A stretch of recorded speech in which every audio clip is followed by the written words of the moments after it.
কলাই নিয়ে গিয়ে তাদের বাড়িতে প্রবেশ করে। দেখবেন মায়েরা যখন দোকানদানিতে বা বাজারে যায়, তাদের ছেলেরা যখন মা বাড়িতে ফেরে, তাদের ছেলেরা মাকে জড়িয়ে বলে, মা গো কি এনেছো দাও। তখন তাদের মায়েরা কি করে না, বিস্কুট আনো, চকলেট আনো তাদের হাতে দেয়। তখন বিরাটের মেয়েরা ওই 52 বাজার থেকে কলাই এনেছিল, সেই কলাই আঁচলে যে বেঁধেছিল, সেই আঁচল থেকে খুলে মুষ্টি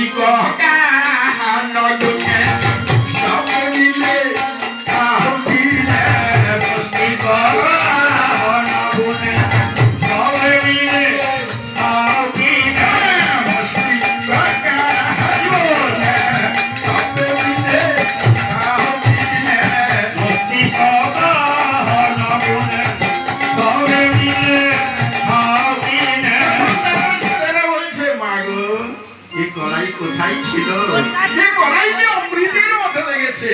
তখন তাদের মায়েরা বলছে, কলাই ছিল গোলা হাতে, কলাই ছিল গোলা হাতে, কলাই ছিল গোলা হাতে, কলাই ছিল গোলা হাতে। পড়শির মেয়ে একজন বেরিয়ে এসে বলছে, আচ্ছা দিদি, তোদের ছেলেরা যে কলাই খাচ্ছে, কলাই কোথা থেকে আনলি? ওই গোলা হাটে, গোলা হাটে। ওখানে গেলে পাওয়া যাবে? ওই বট গাছের তলায় মুনি বসে আছে, হ্যাঁ, ওখানে গেলে পেয়ে যাবি। সত্যি পাবো তো? কলাই অফুরন্ত রয়েছে, যত নিচ্ছে তার যেন খুলে উঠছে আর কি।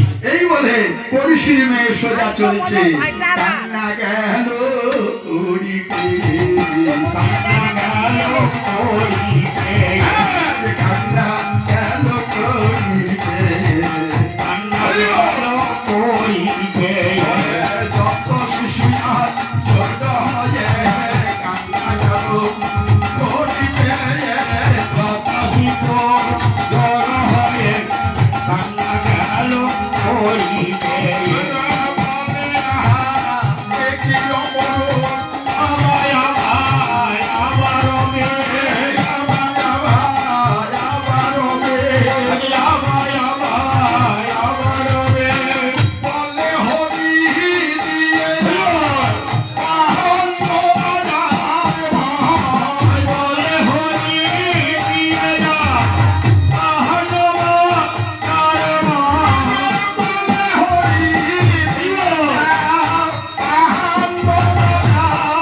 হরি বলে হরি দিয়ে যা, আহনবা তার মা। পুরি নেবে দিল গিয়া করে, পুরি দেবে নীল তবে, পুরবে দেবী মাংসালো, কবি গুলেও হয়ে যো, করবে রনি সংসাধন, ওই গুণে নাহে নয়। পুরবে দেবী মাংসালো, কবি গুলে যায় যায়, করবে রনি সংসাধন, ওই গুণে নাহে নয়।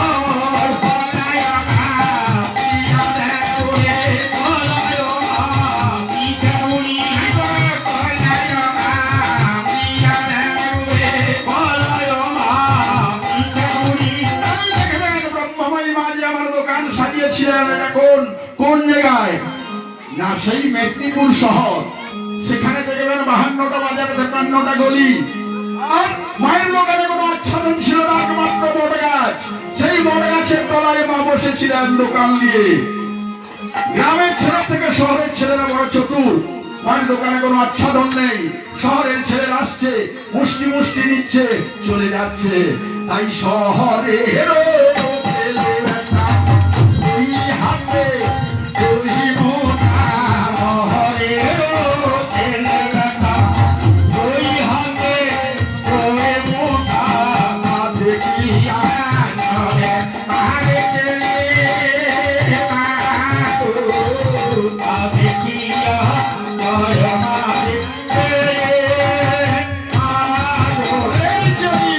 শুধু শুধু ওই শহরের ছেলেগুলোকে মারছিস কেন? বলিও মা, হ্যাঁ, এই শহরে তো আধা বলতেছে না গো। কেন? আমাদের দোকানে কোনো আচ্ছাদন নেই বলে, হ্যাঁ, ওরা তো না বলে আসছে, নিয়ে চলে যাচ্ছে। নেই কিনা আমার তো গলায় ভরান্ত রয়েছে। এইভাবে নিয়ে গেলে তো শেষ হয়ে যাবে। না, সবাই দোকানপাতি ডাকে এসো করি নাহি যা। তাই ব্রহ্মময় ময় আবার অনুনয় করে ওই ছেলেরাকে ডাকছে কি বলে জানো? এসো এসো বাঁচা গনা, এসো এসো বাঁচা গনা, এসো এসো বাঁচা গনা, এসো এসো বাঁচা গনা। বঞ্চিত না হইতে না, এসো এসো বাঁচা গনা, বঞ্চিত না হইতে না, এসো এসো বাঁচা গনা।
কাঙ্গালিরা চাই মেরে বাজারে অনেক রকমের মানুষ এসেছে বাজার করতে। অতীত ফকির ভিখারি কাঙালি সবার কিচ্ছে বাচ্চা। তাই অতীত ফকির ভিখারি কাঙালিগণ মনে মনে ভাবছে তাই তো আমাদের কাছে যদি পয়সা থাকতো ও কুড়িটার কাছে আমরা কলাই খেয়ে কিনে খেতাম, কিন্তু দুর্ভাগ্য আমরা যখনই মাগি তখনই খেয়ে ফেলি। তাই অন্তর্যামী মায় আমার কর্ণে শুনতে পেয়ে ওই অতীত ফকির ভিখারি কাঙালিগণকে বলছে বাবা রে তোরা একটু উঠাই না বাবা, আমি এই বড় গাছের তলায় বসে আছি, তোরা এসে দুটি হাত পেতে যদি চাস আমি নিশ্চয়ই তোদেরকে গলাই দেব। মায়ের কথা শুনে অতীত ফকির ভিখারি কাঙালিগণ সবাই উঠে এলেন। উঠে এসে মাসি তলার সম্মুখে দুটি হাত পেতে দাঁড়িয়ে রইলেন। ওগো দাঁড়িয়ে তলার আগে দুটি হস্ত পেতে মাগে, দাঁড়িয়ে তলার আগে দুটি হস্ত পেতে মাগে, দাঁড়িয়ে তলার আগে দুটি হস্ত পেতে মাগে, দাঁড়িয়ে তলার আগে দুটি হস্ত পেতে মাগে। মাসি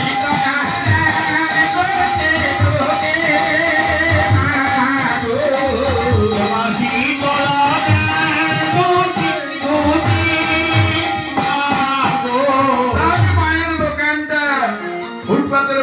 কোন আচ্ছাদন তো নেই বড় গাছে, দেখবেন ফুটপাতের দোকানে কারা কেনে বলুন তো? গরিব লোকরা কিনে। আমাদের মতো যাদের পয়সা আছে তারা কিন্তু ফুটপাতের দোকানে কিনে না।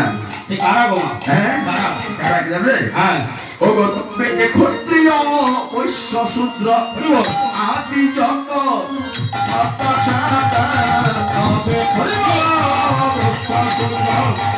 আদি যত সত